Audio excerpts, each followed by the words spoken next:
guys, welcome back to another episode of the Kit and Krysta podcast. We're in episode 12. Great. And this week, it's all about Reggie.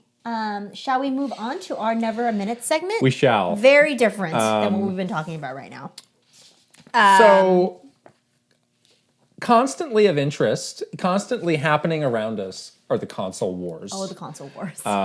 I grew up amidst the console wars. It has traumatized you in certain Nintendo, ways. Sega rendition of that. We will tell that story someday. Traumatic as it may be. Yes. But, you know, we're going to solve the console wars. Once and for all. Just close the book on it. That's right. So we're going to do something we used to do on Nintendo is a debate. Yes. A heated, spirited debate. Yes.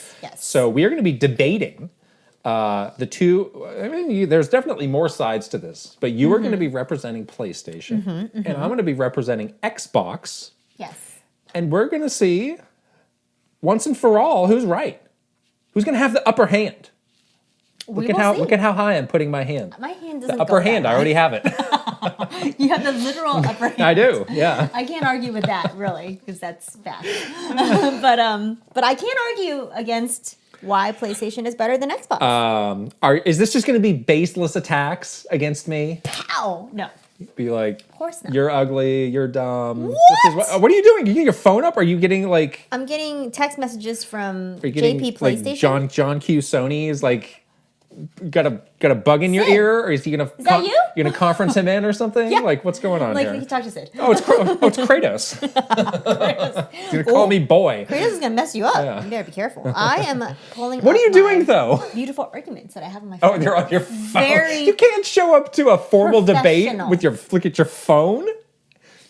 The judges are going to put you in contempt. You're not following proper debate rules. What if Did I your was school? debating? Did your school have a debate team? We did. Did you join it? I didn't have one. We didn't have really? one. No. Oh, I had one, but I didn't join it because I was bad. Doesn't seem fun. Oh, what about mock trial? That's like similar. Mock trial. Oh my gosh. No. It's like similar. We had that too. Also didn't join that. No, I did not It have. was very intense. Wow. Anyways, Some people like to argue. I don't really like to argue.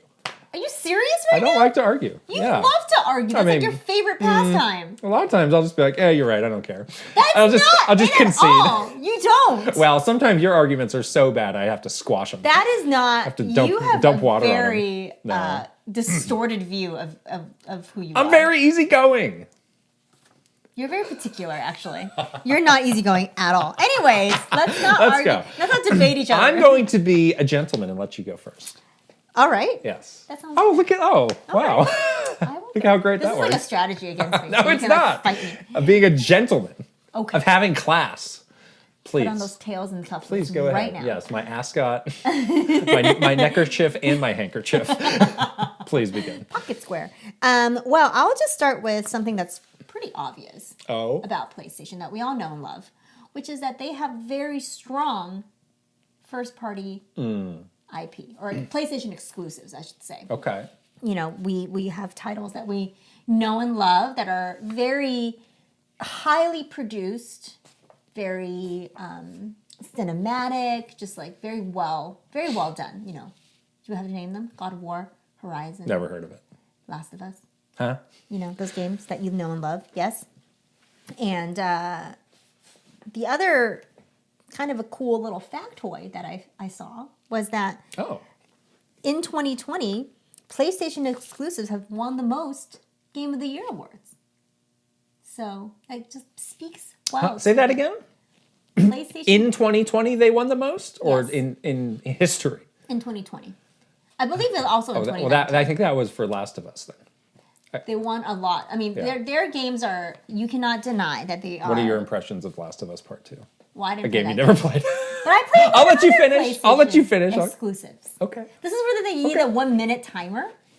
Don't be that person that we don't like that is Okay. always like interrupting the Please? yeah, but they have these games that are undeniably really high quality, and they are good enough to win a lot of these really prestigious awards Okay. that you can only play on PlayStation. You see, That's what they say. Only on only PlayStation. on, Yeah. exclusively on. True. So yeah, Okay. Have you concluded that argument? And done. Thank you. Well, first of all, wonderful argument. I'm glad you're here. I'm so glad to be debating it against somebody I hold in such high esteem. Don't be sarcastic. I'm not. You are. I'm starting this with class. Like Not. you're already. You're trying to be antagonistic by being classy. Oh my god.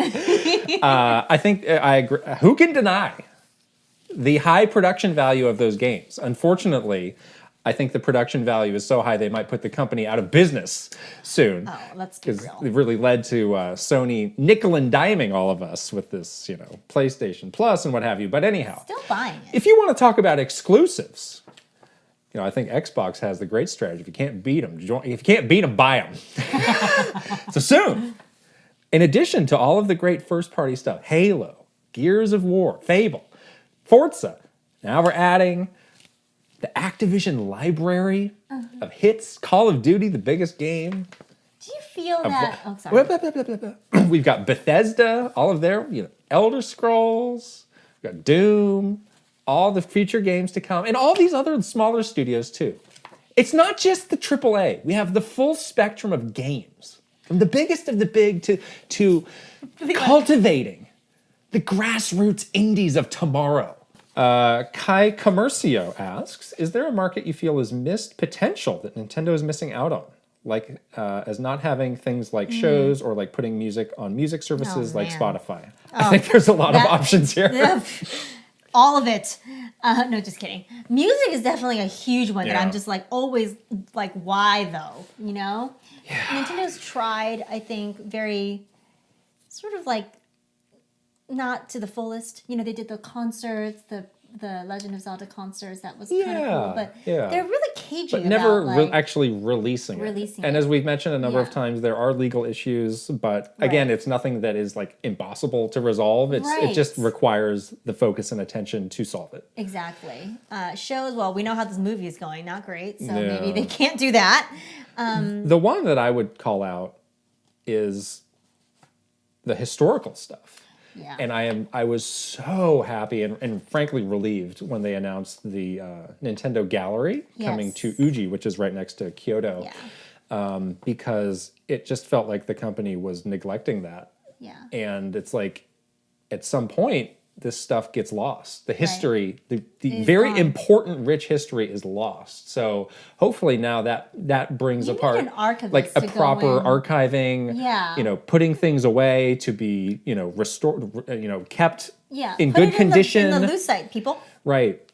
When I started in my job and overseeing original content, I pitched like a million different ideas. And one was like, let's make some really high-end documentaries. Yeah. And I was... We're going to reach out to the gaming historian to help us make these. I was promptly told, no, thank you. Yeah, we were shut down. And it was like, it just was, the interest just wasn't there. And I was like... so weird. I was like, it's like, Nintendo is the foundation of the gaming industry now. But on the other hand, like, it's a big business opportunity too. Like, documentaries, books, museums, like, it's like, yes, they serve a valuable public good, but you can also make a lot of money off of those too. Right. Yeah. So I didn't understand why there wasn't more activity there. So I'm so happy and relieved it's happening. Yeah, now. hopefully that's going to be a good, that's going to be a solid effort. I have a strong feeling that a lot of this history is just like, quote, in somebody's desk. Yeah. No, I'm serious. Right. They do not have a good system of like saving things to a public server. Yeah. Like we heard all these crazy stories about like how, like the games are not on the cloud and so they were on these individual computers. It's like, this is dangerous. Like you could lose it forever. Well, And not even know you lost it. A few years ago, there was I'm blanking on his name. I think it's Masaki Uemura. Please don't come after me if I got that wrong. Basically, he designed the original NES. And he was part of this exhibit at the Strong Museum in Rochester. Right. Yeah, I remember that. And he was giving a talk there. And we connected him with Jeremy Parrish. Right. Who it was funny, we just mentioned him. Yeah. To do kind of an in-depth interview.